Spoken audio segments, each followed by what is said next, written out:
Okay, if you look at this question, it's very important. All right, we will always compare a number with a number, a surd with a surd. So for question 1, notice I will need to expand.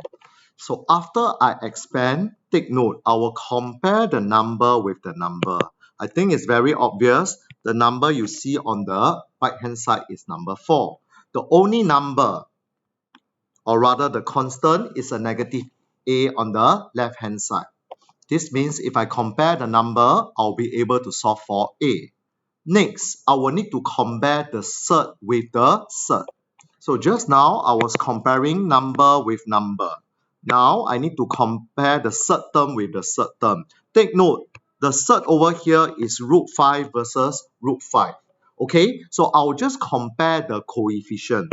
Notice, the coefficient of root 5 on the right is 8b. But the coefficient of root 5 on the left is actually a 1. So I can compare 8b to number 1.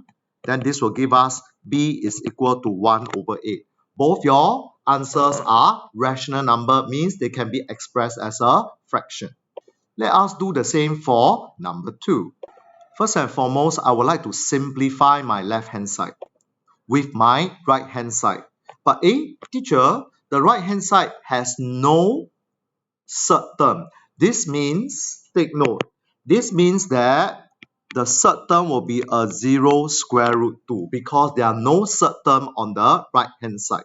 So, okay, let us do number with number, surd with surd. Okay, the number that I see is a negative 6 on the left-hand side, is a k on the right-hand side. This means k will be equal to negative 6. Similarly, all right, let us compare the surd with the surd.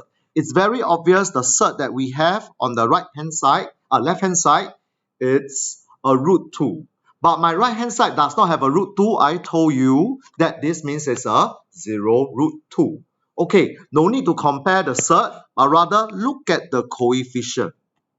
All right, my coefficient on the left for root 2 is 7 minus 2h. The one on the right is 0. So let us solve for h now.